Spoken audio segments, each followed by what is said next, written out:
কোনো কিছু নাই।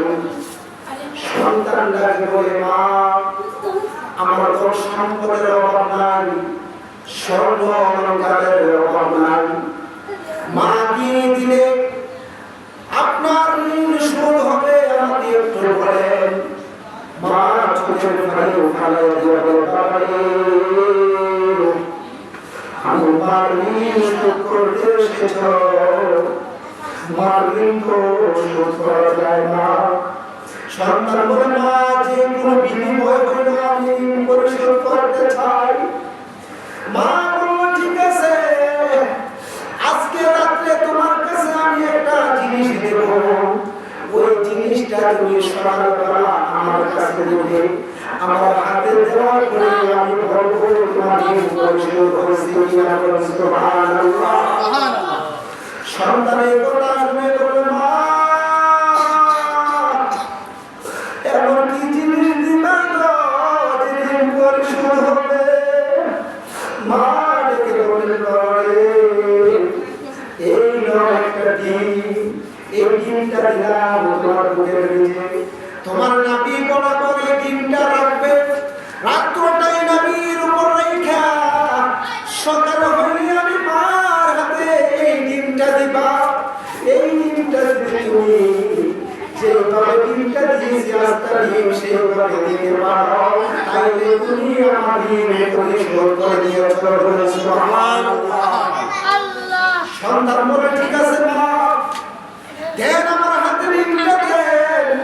ডিমটা নিয়ে সন্তান শুয়ে শুয়ে মাটির উপর ডিমটা হাতে সুন্দর করে রাখছে, যেন কোনো লুকিয়ে গেল ডিমটা হাতে না পড়ে না ভাঙে এমন অবস্থায় আছে।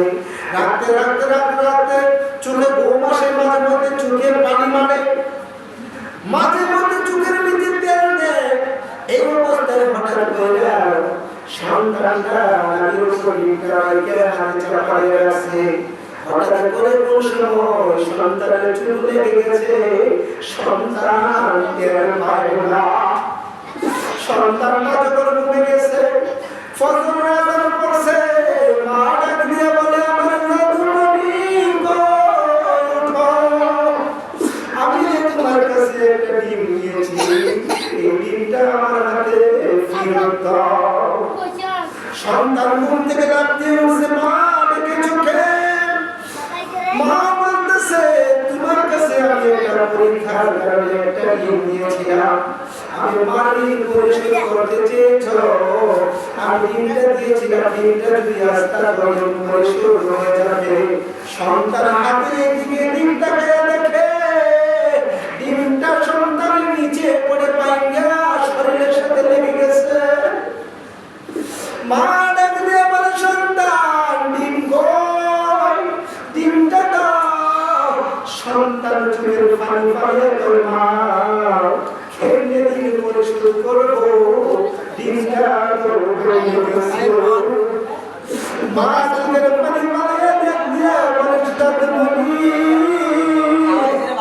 যখন তুমি আমার গর্ভের নিচে এসেছ, 1 মাস 2 মাস 3 মাস এভাবে আমার পেটটা উঁচু হইতে লাগলো।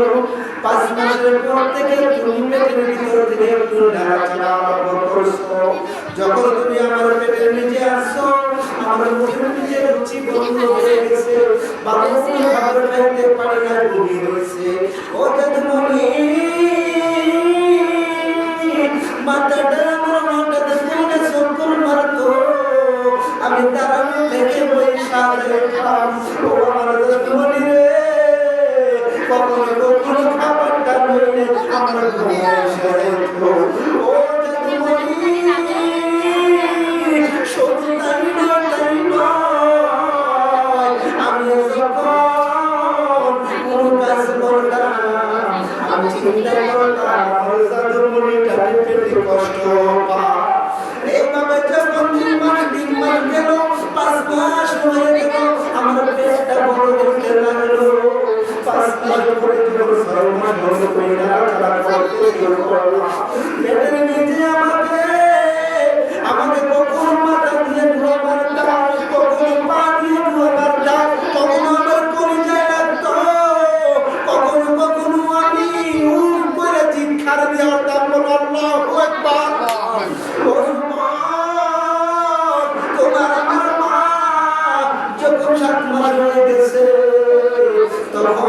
আমার মা পারতো ইচ্ছা করলে একটা নিজের বুঝে দিয়ে চাপা দিয়ে শুনতে পারতো, কিন্তু শুনে নাই। যখন কাজ হচ্ছে আজকে পড়ে কাজ হয়েছে, নারীর পেটের ভিতরে আমার জাদুমণি কষ্ট পায়।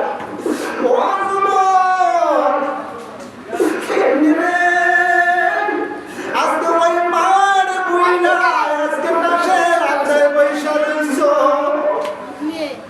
ওই মা নারীর মা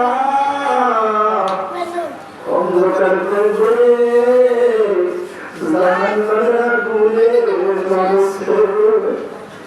ওই মায়ের তো কষ্ট বইনা তোমারে লালন পালন কইরা বড় কইরা দিয়া চলে গেল, মার গুলো একটু মায়া লাগে না।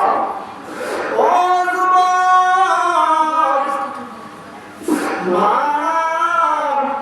যখন মার দিন হইল, মা যখন আরম্ভ হয়ে গেল, মা এদিক থেকে ওদিক যায়, শুধু হাঁটাহাঁটি করে আর শুধু পেটের নিচে হাতটা দিয়ে হাঁটে। মনে হয় ওই মাটা বড় অসুস্থ, ঠিক কিনা বলেন? ইচ্ছা করলে বাধ্য হয়ে বড় কাহিনী দিত, সন্তানের মায়া করে না, মা ছোট ছোট করে কাঁদবে, ঠিক কিনা বলেন? 1 বছর 2 বছর বাচ্চারা যেমনি যেমনি ছোট ছোট কাঁদবে, তখন আপনার আমার মা আপনাকে আমাকে গর্বে নিয়ে ছোট ছোট করে কাঁদিয়ে দিত। আমার বাবার বন্ধুরা অসুস্থতার তোমার মন হয়ে গেল, আশেপাশের মহিলাদেরকে ডাকলো, ও চাচি আম্মা, ও খালাম্মা, ফুফু আম্মা, ও বন্ধু, আমার তো কেমন কেমন লাগছে, শরীরটা বড় লাগতে যাচ্ছে, আমার তো কেমন ব্যথা লাগছে। আশেপাশের মা খালা চাচিরা আয়েশা তখন দেখতেছে সন্তান অল্প কিছু করে নিচে আগে বলে সুবহানাল্লাহ। সন্তানের মা এত কষ্ট পাওয়া সত্ত্বেও মা একটু নৈরাশ হয় না, আল্লাহর কাছে ডাকে, আল্লাহ আমার জাদুমণিকে সহিষ্ণুতার মধ্যে দুনিয়ার রাস্তার ব্যবস্থা করবো। এই মাটা কখনো নিজের জন্য বলে না, আল্লাহ তুমি আমার কাছে রাখো, এইটা বলে না। ওই মাটা বলে আমার জাদুমণিকে সহিষ্ণুতার মধ্যে দুনিয়ার রাস্তার ব্যবস্থা করবো।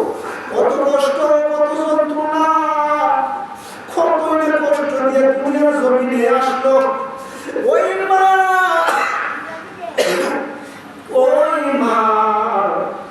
আসার পরে কষ্ট ঘাটা করতে অজ্ঞান হয়ে যায়, চিকাতে চিকাতে কান্না করতে করতে অজ্ঞান হয়ে যায়।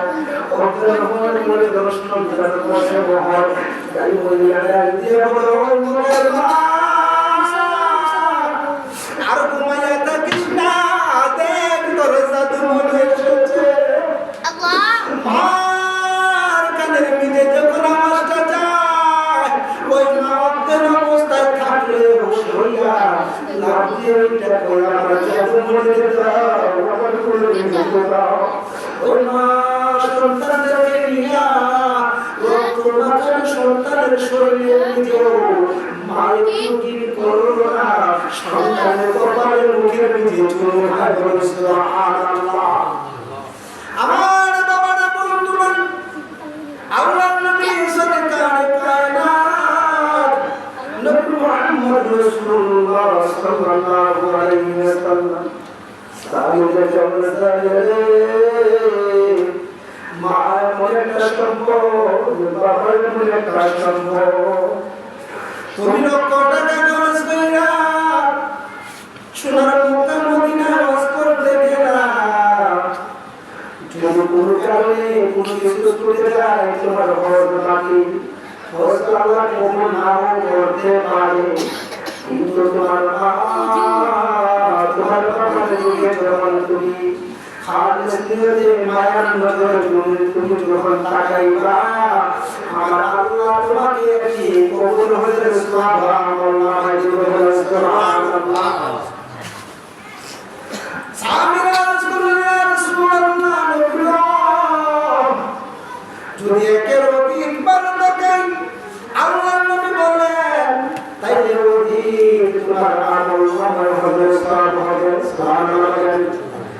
আজকের সমাজের সন্তানেরা বাবা মা চেহারা দিকে সুন্দর তাকায় না, চোখগুলা বড় বড় হয়ে তাকায়, ঠিক কিনা বলেন? বাবা যদি ডাক দিয়ে আপনি সন্তান কি হয়েছে, ঠিক কিনা বলেন? হ্যাঁ চিল্লাউকা চিল্লাউকা হ্যাঁ চিল্লাউকা চিল্লাউকা জবাব দিতে হবে। আমার বাবারা বন্ধুরা মনে করেছিল টাকা হয়েছে, শুনলাম মুখে মদিনা হসপিটালে গিয়া হাজি সাহেব লাগাইয়া ফেসবুক লাগাইয়া গিয়া তুমি বড় নামি দামি হয়ে যাবা, আল্লাহর কাছ থেকে রেহাই পাওয়া যাবে মা বাবার খেয়াল করে ছাইড়া দিয়া নিজের মা নিয়ে মা করে রাখবে না।